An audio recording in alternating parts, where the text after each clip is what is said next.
হাতের শক্তি বেশি, মুঠো খুললেই তা দুর্বল।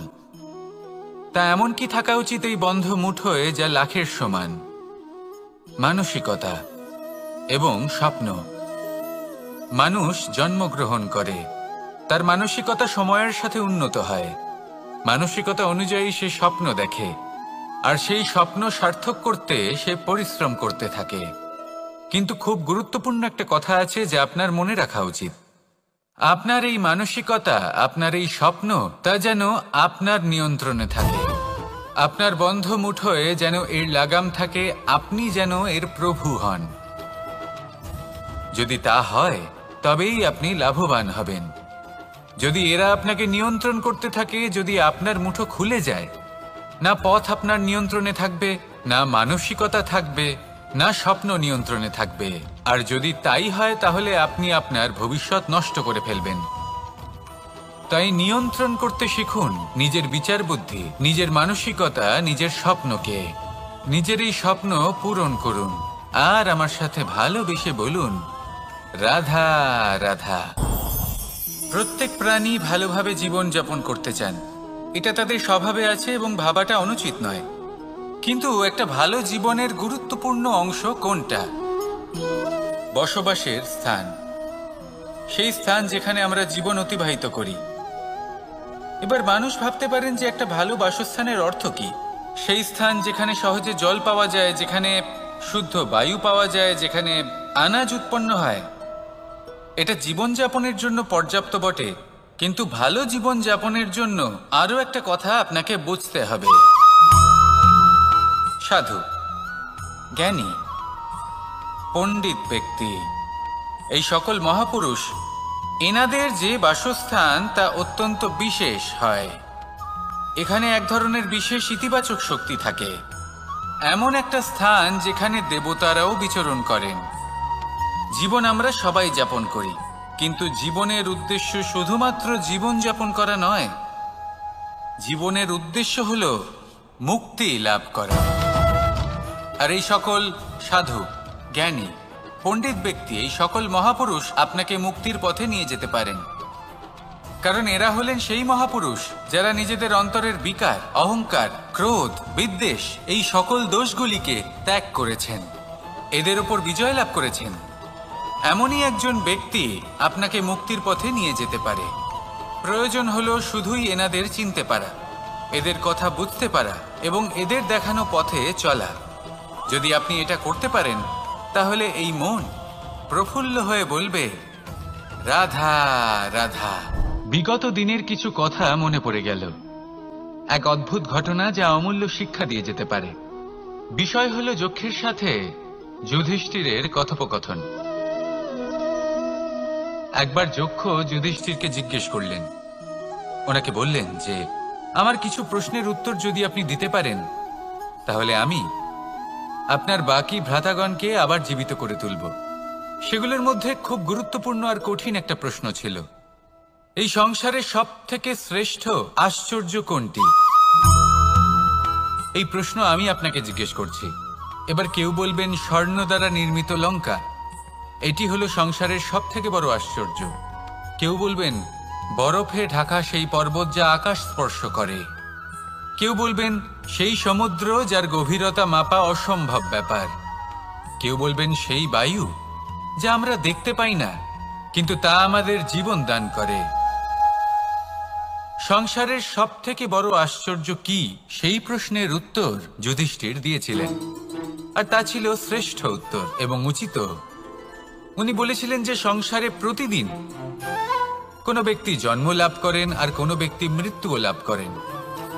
এবার এই কথাটা সবাই জানেন, সবাই বোঝেন যে যখন জন্মেছি তখন কোনো একদিন আমিও অবশ্যই মৃত্যু লাভ করব। এবার যখন এই কথা প্রত্যেকটা মানুষ জানেন, তখন কেন প্রত্যেক মানুষ এই চিন্তায় থাকেন, এই নিয়ে কষ্ট পান, এই নিয়ে ব্যাকুল হয়ে থাকেন যে উনি একদিন মৃত্যু লাভ করবেন, তার থেকে দূরে পালাতে চেষ্টা করেন। বলেন যে আমি মৃত্যু লাভ করতে চাই না। কেন? যেখানে কোনো না কোনো দিন এটা অবশ্যই হবে। এ হলো ব্রহ্ম সত্য। এই যে ব্যাকুলতা, এই ভয়, এই যন্ত্রণা, এই চিন্তা, তার মনকে বাঁচতেই দেয় না, এই জীবন অনুভবই করতে দেয় না। সেই জন্য এই চিন্তা, ব্যাকুলতা, ভয় এসবের কি লাভ? কোনো লাভ নেই।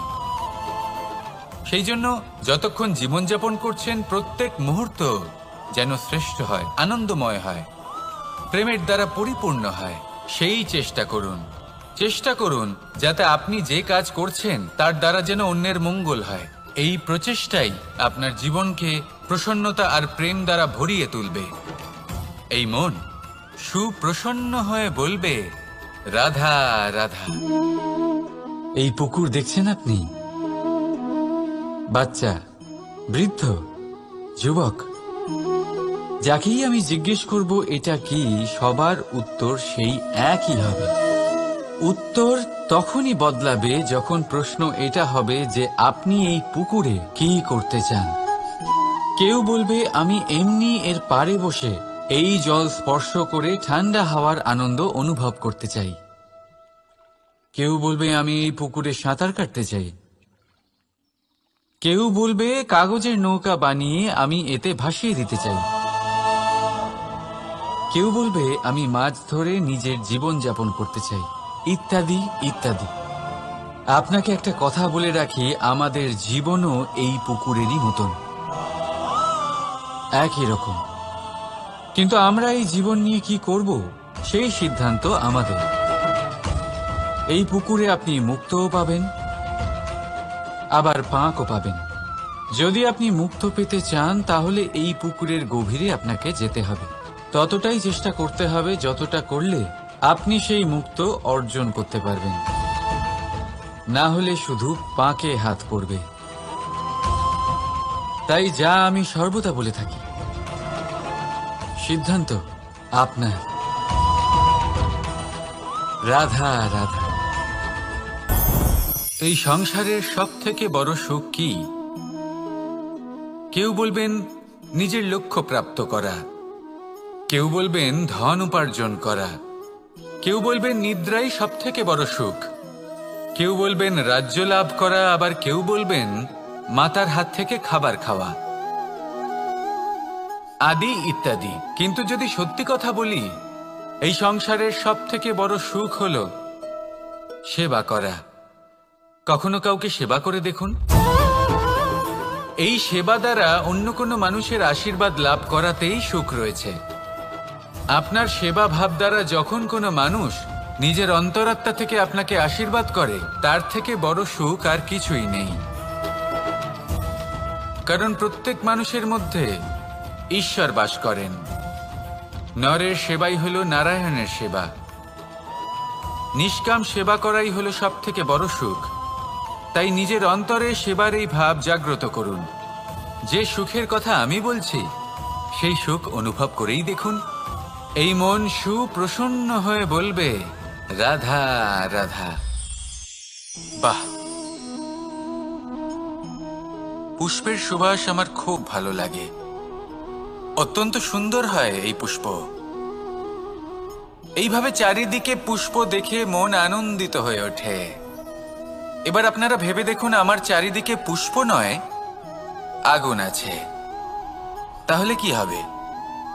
আমার শরীর কি জ্বলে যাবে না? অবশ্যই জ্বলবে। শরীরকে কি আগুনের তাপ সহ্য করতে হবে না? অবশ্যই সহ্য করতে হবে। এটাই হলো প্রকৃতির নিয়ম। এই নিয়ম কিন্তু আমরা সবাই জানি, কিন্তু আমাদের মধ্যে বেশিরভাগ মানুষ এই বিভ্রান্তি নিয়ে বাঁচি যে এই যে প্রকৃতির নিয়ম তা আমার ওপর প্রযোজ্য নয়। তা কিন্তু নয়। আমাদের চতুর্দিকে এই যে নিসর্গ রয়েছে, আমরা তার কতটা ক্ষতি করি সেটা একবার ভেবে দেখুন। আমরা বনাঞ্চল জ্বালিয়ে দিই, বায়ু দূষিত করি, জল দূষিত করি, প্রাণীদের হত্যা আমরা করি। কেন? এই নিসর্গ আমরা নষ্ট করি, যদিও আমরা জানি যে আমরাও হলাম এই নিসর্গেরই অংশ। এবার দেখুন, শরীরের কোনো অংশে যদি আগুন ধরান, আস্তে আস্তে সমস্ত শরীরও জ্বলে যাবে। সেইভাবেই নিসর্গ যদি নষ্ট হয়ে যায়, তাহলে মনুষ্য জাতিও নষ্ট হয়ে যাবে। তাই এই যে নিসর্গ আপনি দেখছেন, এই পুষ্প, এই বৃক্ষ, বায়ু, জল, এদের সকলকে রক্ষা করুন, নষ্ট নয়। মনে রাখবেন, যদি নিসর্গ থাকে মানুষ থাকবে, যদি নিসর্গ থাকে তাহলেই জীবন থাকবে। আসুন আমার সাথে ভালোবেসে বলুন, রাধা রাধা। এই সংসারে সবাই বলেন আমি অর্জুনের মতো হয়ে উঠতে চাই। সবাই চায় যে তারাও যেন অর্জুনের মতো গান্ডীব লাভ করে। তারাও চায় যে তাদেরকেও মহাদেব এসে পশুপতি অস্ত্র দান করবেন। তারাও এটাই চায় মহাভারতের মতো মহাসংগ্রামে বিজয়ী হতে। কিন্তু সবাই ভুলে যান যে অর্জুন যা হতে পেরেছিলেন সবকিছুই অর্জন করেছিলেন। যদি আপনিও অর্জুনের মতো গান্ডীব লাভ করতে চান, তবে আপনাকেও তার মতোই শ্রেষ্ঠ কাঠ নির্বাচন করতে হবে। সেই কর্ম আপনাকেই করতে হবে। তার প্রত্যঞ্চা যাতে তীব্র হয় তার জন্য আপনাকে সর্বশ্রেষ্ঠ দড়ি খুঁজে বের করতে হবে। আপনার বাণ যাতে ঘাতক হয় সেই জন্য আপনাকে নতুন নতুন ধাতু খুঁজে বের করতে হবে। সেই শিক্ষা আপনাকে লাভ করতে হবে, তবেই আপনার ইচ্ছে পূর্ণ হবে। অর্জুন হওয়া বড়ই সরল, যদি আপনি কিভাবে অর্জন করতে হয় তা জানেন। শুধুমাত্র স্বপ্ন দেখেন যারা, তারা কখনোই অর্জন করতে পারবেন না।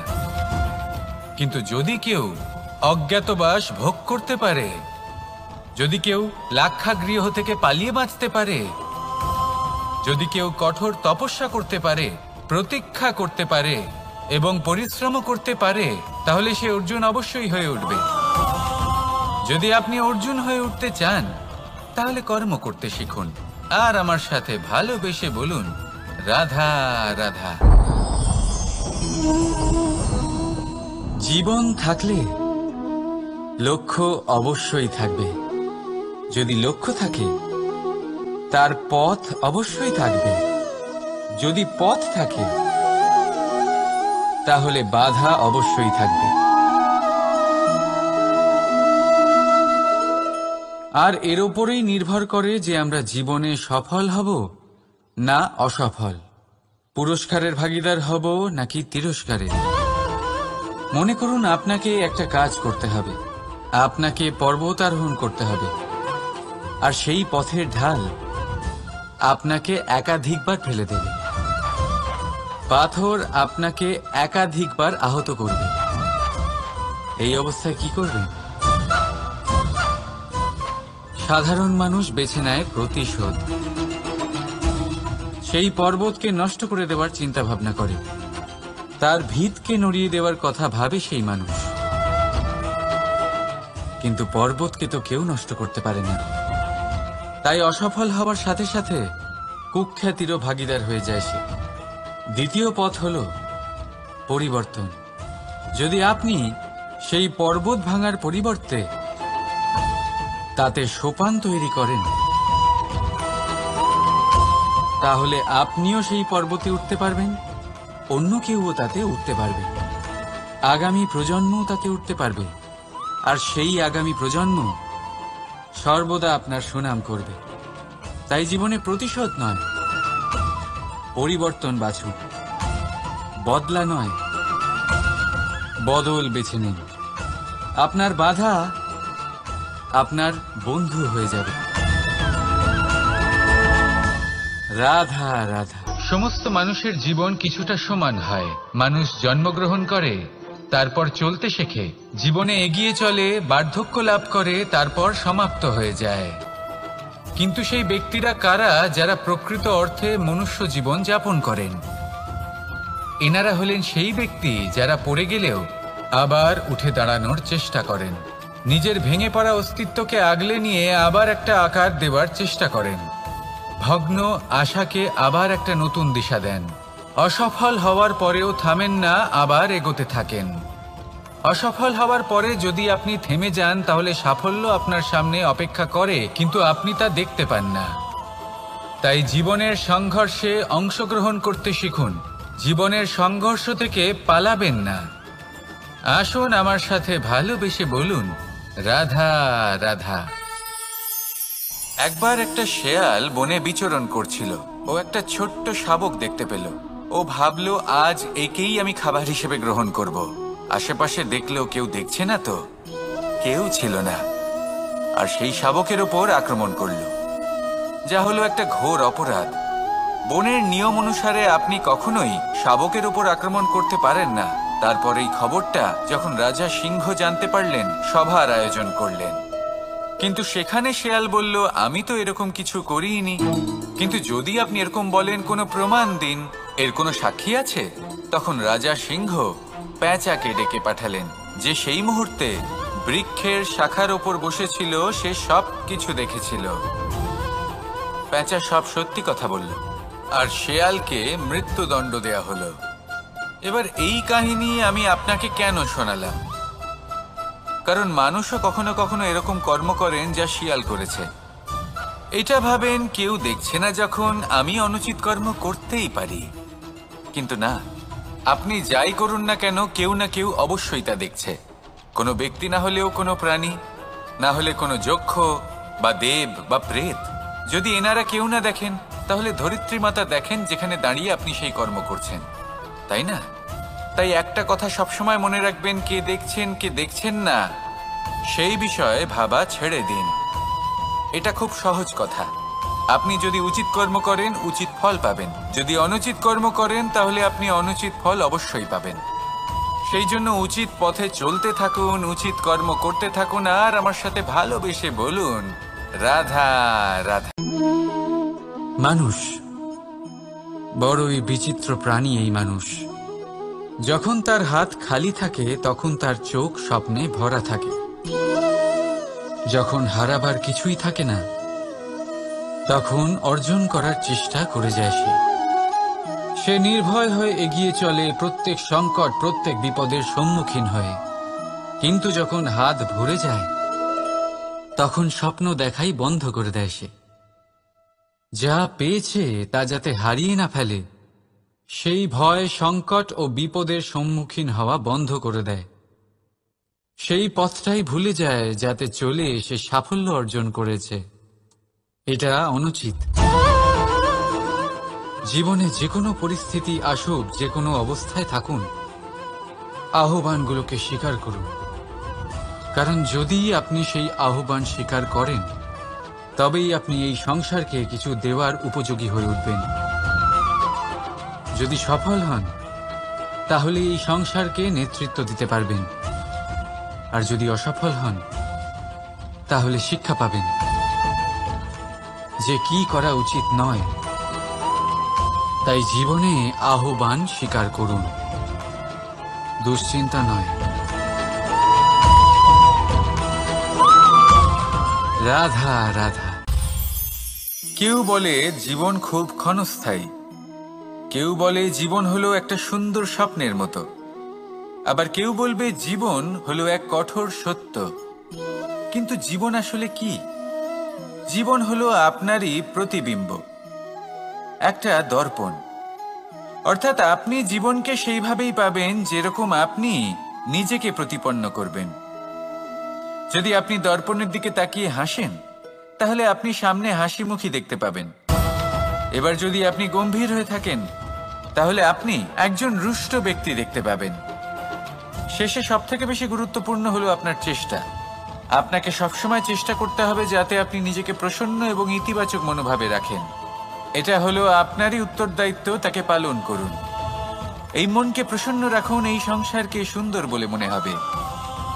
আর এই মন প্রসন্ন হয়ে বলবে, রাধা রাধা। এই বৃহৎ বৃক্ষকে দেখুন, অত্যন্ত শক্তিশালী বৃক্ষ। এটা সবারই প্রিয়। তা সে ছোট হোক বা বড়, বৃদ্ধ হোক বা জোয়ান, সবাই ভালোবাসে এই বৃক্ষকে। আর সত্যি বলতে এই বৃক্ষ সবাইকে সেবা করে, সবাইকে ফল দান করে, সবাইকে ছায়া প্রদান করে। দূর থেকে দেখে মনে হয় এর কোনো পরিচর্যার প্রয়োজনই নেই। কিন্তু একজন কুশল মালী এইভাবে ভাবেন না। তিনি সময় অন্তরে খুব খুঁটিয়ে এই গাছ নিরীক্ষণ করেন, দেখতে থাকেন। যদি কোনো এমন শাখা থাকে যা রোগগ্রস্ত, তাহলে সেটা কেটে আলাদা করে দেন। যদি এমন কোনো শাখা থাকে যা মৃত, তাহলে সেটা আলাদা করে দেন।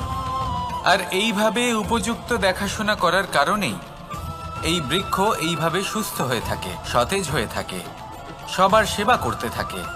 আপনাকেও নিজের সাথে সেটাই করতে হবে। নিজের জন্য আপনাকে একজন কুশল মালী হয়ে উঠতে হবে। রক্ষা করতে হবে নিজের শরীরের, নিজের মনের। আপনার শরীর যদি রোগগ্রস্ত হয়ে পড়ে তাহলে ওষুধ গ্রহণ করতে হবে। যদি এই মন কোনো এক কারণে বিচলিত হয়ে পড়ে তাহলে তার থেকে নিজেকে মুক্ত করতে হবে। আপনি যদি নিজের যত্ন নেন তবেই এই বৃক্ষের মতো হতে পারবেন, সেই বৃক্ষ যে সবারই প্রিয়, সবাইকেই সেবা করে। আসুন আমার সাথে ভালোবেসে বলুন, রাধা রাধা। এই সংসারের সব থেকে গুরুত্বপূর্ণ তত্ত্ব কোনটা? প্রথম হলো সময়। জন্ম থেকে মৃত্যু পর্যন্ত এই যে সময়, এটাই তো হলো জীবন। দ্বিতীয় হলো জীবন, যাতে আমরা সময়ের সদ্ব্যবহার করি, শ্রেষ্ঠ থেকে শ্রেষ্ঠতর কাজ করার চেষ্টা করি। বহু বছরের এই পরম্পরা, এই সংস্কৃতিকে এগিয়ে নিয়ে যাওয়ার চেষ্টা করি। এই সংসারে আমরা অংশগ্রহণ করতে চেষ্টা করি। তৃতীয় হলো ধন, সেই ধন যা প্রত্যেক ব্যক্তি অর্জন করতে চেষ্টা করেন। এবার এই তিনটি তত্ত্বের মধ্যে একটা সামঞ্জস্য আছে, সমান ব্যাপার আছে। সে ধনই হোক বা সময় হোক বা হোক জীবন। আর সেই সমান ব্যাপার হলো যে যদি আপনি এটা গণনা করতে থাকেন তাহলে তা কমতে থাকে, যদি আপনি এটা ব্যবহার করেন তাহলে তা বাড়তে থাকে। একে সংগঠিত করে রাখতে চেষ্টা করলে এ হাত থেকে ফসকে যায়, কিন্তু যদি আপনি একে সামলে রাখতে শিখে যান তাহলে এমন কাজ করবেন যাতে সংসারের সাথে সাথে পরবর্তী প্রজন্ম লাভবান হবে। যদি কিছু শিখতে চান তাহলে সামলাতে শিখুন, গণনা করা বা সংগঠিত করা নয়। আসুন আর আমার সাথে ভালোবেসে বলুন, রাধা রাধা। আমাদের শরীর প্রকৃতির সর্বশ্রেষ্ঠ রচনা। যে অঙ্গ প্রত্যঙ্গ আমরা লাভ করেছি প্রত্যেকটির মধ্যে একটি নিজস্ব বার্তা রয়েছে। একটু ভেবে দেখুন, দুটি চোখ দিয়েছে দেখার জন্য, দুটি কান দিয়েছে শোনার জন্য, নাসিকাও আছে দুটি, দুটি হাত দিয়েছে দ্বিগুণ পরিশ্রম করার জন্য। কিন্তু জীব শুধুমাত্র একটি, তার উপরেও তীক্ষ্ণ বলিষ্ঠ দাঁত দিয়েছে তার রক্ষার জন্য। কখনো ভেবে দেখেছেন কেন?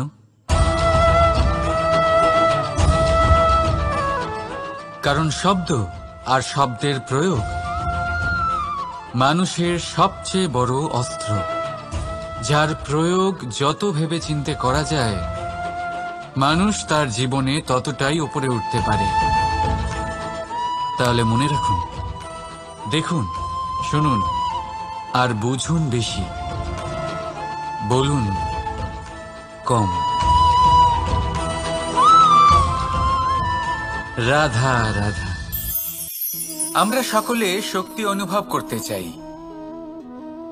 এবার যদি আপনাকে জিজ্ঞেস করা হয় যে সবথেকে বেশি শক্তির অনুভব কোথা থেকে করা সম্ভব, তখন কেউ কেউ বলবেন পুষ্টিকর আহার গ্রহণ করলে, ব্যায়াম করলে, কেউ বলবেন ধন লাভ করলে, বন্ধুদের থেকে, পরিবারের থেকে, আদি ইত্যাদি। এইভাবে আপনি শক্তির অনুভব অবশ্যই করতে পারেন, কিন্তু সবথেকে বেশি শক্তির অনুভব যদি আপনি করতে চান তাহলে তা পাবেন শুধু একতার দ্বারা, সংগঠনের দ্বারা। যদি আপনাকে উদাহরণ দিই, নিজের এই হাতটাকে দেখুন, 5টা আঙুল রয়েছে। কোনো একটা বস্তুকে নিজের একটা আঙুল দ্বারা তুলে ধরার চেষ্টা করে দেখুন, বড়ই কষ্ট হবে। তখন আপনি বুঝতে পারবেন যখন এই 5টি আঙুল একত্রিত হয় তখন কোনো কাজ কতটা সহজ হতে পারে। এটাই হলো শক্তি, একতার। সব থেকে ভালো উদাহরণ যদি আপনাকে দিই তাহলে বাঁশি। এই বাঁশি থেকে অত্যন্ত মধুর সুর নির্গত হয় যা সবার মন প্রসন্ন করে দেয়। এই কথা সত্যি, কিন্তু এই বাঁশি আমি একটা বা দুটো আঙুল দিয়ে বাজাতে পারবো না। আমাকে প্রত্যেকটা আঙুল ব্যবহার করতেই হবে, তবেই এর থেকে মধুর সুর নির্গত হবে যা সকলকে প্রসন্ন করবে, ঠিক কিনা? ঠিক এইভাবেই যদি আপনি চান যে আপনার জীবনরূপী বাঁশি থেকেও মধুর সুর নির্গত হোক বা সবার মনকে প্রসন্ন করে তুলুক, তাহলে আপনাকেও জীবনে একতা নিয়ে আসতেই হবে। আপনি একাও কর্ম করতে পারেন, পথ চলতেও পারেন, সামনেও এগোতে পারেন, সাফল্যও লাভ করতে পারেন। কিন্তু যখন সকলে একসাথে এগোবেন, সেই পথে চলবেন, সেই কর্মই করবেন, তখন লক্ষ্যে অবশ্যই পৌঁছবেন, সাফল্য অবশ্যই লাভ করবেন। কিন্তু সেই সাফল্য এবং তার আনন্দর সংমিশ্রণটাই একটু অন্যরকম হবে। তাই জীবনে ঐক্যবদ্ধ হন, একসাথে মিলে এগোতে থাকুন, আর আমার সাথে ভালোবেসে বলুন, রাধা রাধা। এই হলো বট গাছের একটা বীজ।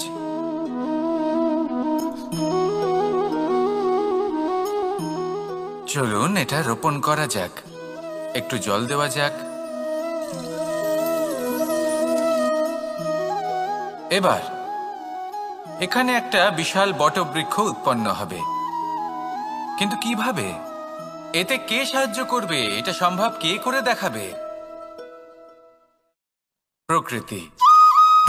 আগে হ্যাঁ, এই সংসারে যা কিছু উৎপন্ন হয়, যা কিছু নষ্ট হয়, তার জন্য প্রকৃতি দায়ী হন। এই প্রকৃতির কারণেই তো রৌদ্র আসে, প্রকৃতির কারণেই বৃষ্টি হয়, জল পাওয়া যায়। তার কারণেই এই বটের বীজ তা এক বিশাল বটবৃক্ষে পরিণত হবে। কিন্তু একজন মানুষকে দেখুন, মানুষ বলবে এই বৃক্ষে আমার অধিকার রয়েছে। কেন? কারণ আমি এই বীজ বপন করেছি। এবার সমস্ত কাজ প্রকৃতি করবে, আর সমস্ত শ্রেয় মানুষ নিয়ে যাবে। এটা কি উচিত? কখনোই নয়। এবার এর উত্তর প্রকৃতিতেই লুকোনো আছে। কখনো কোনো পাখিও এই বীজ রোপণ করে, সেখানে বৃক্ষ উৎপন্ন হয়, তাতে ফল আসে, সেই পাখি সেই ফল খায়, কিন্তু সেখানকার বাকি পাখি এবং প্রাণীদের সেই ফল খেতে বারণ করে না। সেই বৃক্ষের ওপর নিজের অধিকার প্রমাণ করতে চেষ্টা করে না, সবার মধ্যে ভাগ করে দেয়। আর এটাই আমাদেরও করা উচিত। যা প্রকৃতি থেকে আসছে তা আবার প্রকৃতিতেই ফিরে যেতে দিন। এটা অত্যন্ত প্রয়োজনীয়। পাখিদের মতো হতে চেষ্টা করুন, তবেই আপনার এই মন আকাশে উড়তে থাকবে আর সুপ্রসন্ন হয়ে বলবে, রাধা রাধা। দু রকমের প্রাকৃতিক বেগ থাকে। প্রথম হলো বর্ষা। যখন এর বর্ষণ হয় তখন মাটিকে শীতল করে নতুন ফসল ফলায়।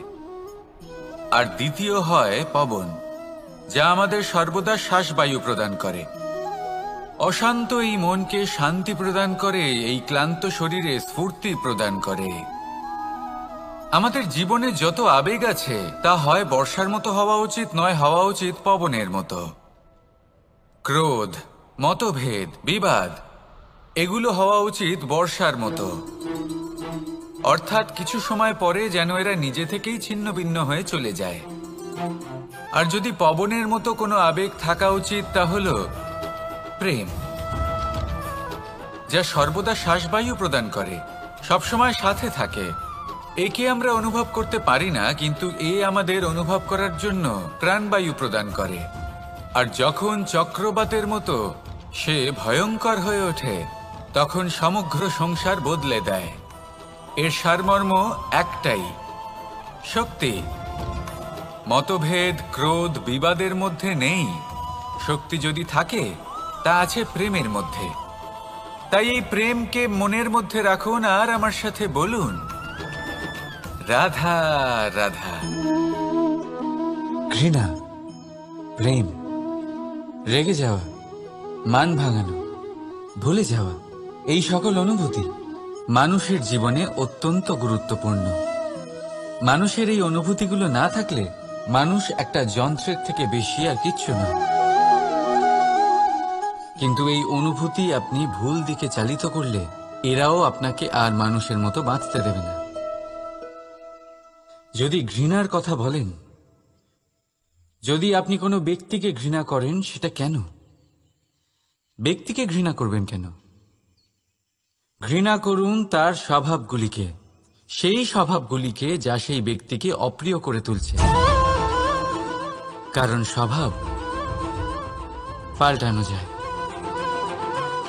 সেইভাবেই রাগ করুন, কিন্তু তাদের কথায়, তাদের উপরে নয়। কারণ কথা বদলে দেওয়া সম্ভব, ভুলতে হলে ভুলুন তাদের ত্রুটি, তাদের নয়, কারণ ভুল অবশ্যই শুধরে নেওয়া যায়। প্রেম করুন তবে তাদের আত্মার সাথে, তাদের অনুভূতির সাথে, শরীরের সাথে নয়, কারণ শরীর হলো নশ্বর। বলুন কিন্তু খারাপ ভাবে নয়, ভালোবেসে। রাধা রাধা। মুঠো হাতের শক্তি বেশি, মুঠো খুললেই তা দুর্বল। তা এমন কি থাকা উচিত এই বন্ধ মুঠোয় যা লাখের সমান? মানসিকতা এবং স্বপ্ন। মানুষ জন্মগ্রহণ করে, তার মানসিকতা সময়ের সাথে উন্নত হয়। মানসিকতা অনুযায়ী সে স্বপ্ন দেখে, আর সেই স্বপ্ন সার্থক করতে সে পরিশ্রম করতে থাকে। কিন্তু খুব গুরুত্বপূর্ণ একটা কথা আছে যা আপনার মনে রাখা উচিত। আপনার এই মানসিকতা, আপনার এই স্বপ্ন, তা যেন আপনার নিয়ন্ত্রণে থাকে। আপনার বন্ধ মুঠোয় যেন এর লাগাম থাকে, আপনি যেন এর প্রভু হন। যদি তা হয় তবেই আপনি লাভবান হবেন। যদি এরা আপনাকে নিয়ন্ত্রণ করতে থাকে, যদি আপনার মুঠো খুলে যায়, না পথ আপনার নিয়ন্ত্রণে থাকবে, না মানসিকতা থাকবে, না স্বপ্ন নিয়ন্ত্রণে থাকবে। আর যদি তাই হয় তাহলে আপনি আপনার ভবিষ্যৎ নষ্ট করে ফেলবেন। তাই নিয়ন্ত্রণ করতে শিখুন নিজের বিচার বুদ্ধি, নিজের মানসিকতা, নিজের স্বপ্নকে। নিজের এই স্বপ্ন পূরণ করুন আর আমার সাথে ভালোবেসে বলুন, রাধা রাধা। প্রত্যেক প্রাণী ভালোভাবে জীবন যাপন করতে চান, এটা তাদের স্বভাবে আছে এবং ভাবাটা অনুচিত নয়। কিন্তু একটা ভালো জীবনের গুরুত্বপূর্ণ অংশ কোনটা? বসবাসের স্থান, সেই স্থান যেখানে আমরা জীবন অতিবাহিত করি। এবার মানুষ ভাবতে পারেন যে একটা ভালো বাসস্থানের অর্থ কি? সেই স্থান যেখানে সহজে জল পাওয়া যায়, যেখানে শুদ্ধ বায়ু পাওয়া যায়, যেখানে আনাজ উৎপন্ন হয়। এটা জীবনযাপনের জন্য পর্যাপ্ত বটে, কিন্তু ভালো জীবনযাপনের জন্য আরও একটা কথা আপনাকে বুঝতে হবে। সাধু, জ্ঞানী, পণ্ডিত ব্যক্তি, এই সকল মহাপুরুষ, এনাদের যে বাসস্থান তা অত্যন্ত বিশেষ হয়। এখানে এক ধরনের বিশেষ ইতিবাচক শক্তি থাকে, এমন একটা স্থান যেখানে দেবতারাও বিচরণ করেন। জীবন আমরা সবাই যাপন করি, কিন্তু জীবনের উদ্দেশ্য শুধুমাত্র জীবন যাপন করা নয়। জীবনের উদ্দেশ্য হল মুক্তি লাভ করা। আর এই সকল সাধু, জ্ঞানী, পণ্ডিত ব্যক্তি, এই সকল মহাপুরুষ আপনাকে মুক্তির পথে নিয়ে যেতে পারেন। কারণ এরা হলেন সেই মহাপুরুষ যারা নিজেদের অন্তরের বিকার, অহংকার, ক্রোধ, বিদ্বেষ, এই সকল দোষগুলিকে ত্যাগ করেছেন, এদের ওপর বিজয় লাভ করেছেন।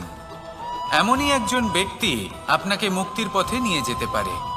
প্রয়োজন হলো শুধুই এনাদের চিনতে পারা, এদের কথা বুঝতে পারা এবং এদের দেখানো পথে চলা। যদি আপনি এটা করতে পারেন তাহলে এই মন প্রফুল্ল হয়ে বলবে, রাধা রাধা। বিগত দিনের কিছু কথা মনে পড়ে গেল, এক অদ্ভুত ঘটনা যা অমূল্য শিক্ষা দিয়ে যেতে পারে। বিষয় হলো যক্ষের সাথে যুধিষ্ঠিরের কথোপকথন। একবার যক্ষ যুধিষ্ঠিরকে জিজ্ঞেস করলেন, ওনাকে বললেন যে আমার কিছু প্রশ্নের উত্তর যদি আপনি দিতে পারেন তাহলে আমি আপনার বাকি ভ্রাতাগণকে আবার জীবিত করে তুলব। সেগুলোর মধ্যে খুব গুরুত্বপূর্ণ আর কঠিন একটা প্রশ্ন ছিল, এই সংসারের সব থেকে শ্রেষ্ঠ আশ্চর্য কোনটি? এই প্রশ্ন আমি আপনাকে জিজ্ঞেস করছি। এবার কেউ বলবেন স্বর্ণ দ্বারা নির্মিত লঙ্কা, এটি হলো সংসারের সব থেকে বড় আশ্চর্য। কেউ বলবেন বরফে ঢাকা সেই পর্বত যা আকাশ স্পর্শ করে। কেউ বলবেন সেই সমুদ্র যার গভীরতা মাপা অসম্ভব ব্যাপার। কেউ বলবেন সেই বায়ু যা আমরা দেখতে পাই না, কিন্তু তা আমাদের জীবন দান করে। সংসারের সব থেকে বড় আশ্চর্য কি, সেই প্রশ্নের উত্তর যুধিষ্ঠির দিয়েছিলেন, আর তা ছিল শ্রেষ্ঠ উত্তর এবং উচিত। উনি বলেছিলেন যে সংসারে প্রতিদিন কোনো ব্যক্তি জন্ম লাভ করেন আর কোনো ব্যক্তি মৃত্যুও লাভ করেন। এবার এই কথাটা সবাই জানেন, সবাই বোঝেন যে যখন জন্মেছি তখন কোনো একদিন আমিও অবশ্যই মৃত্যু লাভ করব। এবার যখন এই কথা প্রত্যেকটা মানুষ জানেন, তখন কেন প্রত্যেক মানুষ এই চিন্তায় থাকেন, এই নিয়ে কষ্ট পান, এই নিয়ে ব্যাকুল হয়ে থাকেন যে উনি একদিন মৃত্যু লাভ করবেন, তার থেকে দূরে পালাতে চেষ্টা করেন। বলেন যে আমি মৃত্যু লাভ করতে চাই না। কেন? যেখানে কোনো না কোনো দিন এটা অবশ্যই হবে। এ হলো ব্রহ্ম সত্য। এই যে ব্যাকুলতা, এই ভয়, এই যন্ত্রণা, এই চিন্তা তার মনকে বাঁচতেই দেয় না, এই জীবন অনুভবই করতে দেয় না। সেই জন্য এই চিন্তা, ব্যাকুলতা, ভয় এসবের কি লাভ? কোনো লাভ নেই। সেই জন্য যতক্ষণ জীবনযাপন করছেন প্রত্যেক মুহূর্ত যেন শ্রেষ্ঠ হয়, আনন্দময় হয়, প্রেমের দ্বারা পরিপূর্ণ হয়, সেই চেষ্টা করুন। চেষ্টা করুন যাতে আপনি যে কাজ করছেন তার দ্বারা যেন অন্যের মঙ্গল হয়। এই প্রচেষ্টাই আপনার জীবনকে প্রসন্নতা আর প্রেম দ্বারা ভরিয়ে তুলবে। এই মন সুপ্রসন্ন হয়ে বলবে, রাধা রাধা।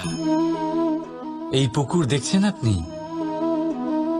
বাচ্চা, বৃদ্ধ, যুবক, যাকেই আমি জিজ্ঞেস করব এটা কি, সবার উত্তর সেই একই হবে। উত্তর তখনই বদলাবে যখন প্রশ্ন এটা হবে যে আপনি এই পুকুরে কি করতে চান। কেউ বলবে আমি এমনি এর পাড়ে বসে এই জল স্পর্শ করে ঠান্ডা হাওয়ার আনন্দ অনুভব করতে চাই। কেউ বলবে আমি এই পুকুরে সাঁতার কাটতে চাই। কেউ বলবে কাগজের নৌকা বানিয়ে আমি এতে ভাসিয়ে দিতে চাই। কেউ বলবে আমি মাছ ধরে নিজের জীবন যাপন করতে চাই, ইত্যাদি ইত্যাদি। আপনাকে একটা কথা বলে রাখি, আমাদের জীবনও এই পুকুরেরই মতন, একই রকম। কিন্তু আমরা এই জীবন নিয়ে কি করব সেই সিদ্ধান্ত আমাদের। এই পুকুরে আপনি মুক্তও পাবেন, আবার পাঁকও পাবেন। যদি আপনি মুক্ত পেতে চান তাহলে এই পুকুরের গভীরে আপনাকে যেতে হবে, ততটাই চেষ্টা করতে হবে যতটা করলে আপনি সেই মুক্ত অর্জন করতে পারবেন। না হলে শুধু পাঁকে হাত পড়বে। তাই যা আমি সর্বদা বলে থাকি, সিদ্ধান্ত আপনার। রাধা রাধা। এই সংসারের সব থেকে বড় সুখ কি? কেউ বলবেন নিজের লক্ষ্য প্রাপ্ত করা, কেউ বলবেন ধন উপার্জন করা, কেউ বলবেন নিদ্রাই সব থেকে বড় সুখ, কেউ বলবেন রাজ্য লাভ করা, আবার কেউ বলবেন মাতার হাত থেকে খাবার খাওয়া, আদি ইত্যাদি। কিন্তু যদি সত্যি কথা বলি, এই সংসারের সব থেকে বড় সুখ হলো সেবা করা। কখনো কাউকে সেবা করে দেখুন। এই সেবা দ্বারা অন্য কোনো মানুষের আশীর্বাদ লাভ করাতেই সুখ রয়েছে। আপনার সেবা ভাব দ্বারা যখন কোনো মানুষ নিজের অন্তরাত্মা থেকে আপনাকে আশীর্বাদ করে, তার থেকে বড় সুখ আর কিছুই নেই। কারণ প্রত্যেক মানুষের মধ্যে ঈশ্বর বাস করেন। নরের সেবাই হলো নারায়ণের সেবা। নিষ্কাম সেবা করাই হলো সব থেকে বড় সুখ। তাই নিজের অন্তরে সেবার এই ভাব জাগ্রত করুন। যে সুখের কথা আমি বলছি সেই সুখ অনুভব করেই দেখুন। এই মন সুপ্রসন্ন হয়ে বলবে, রাধা রাধা।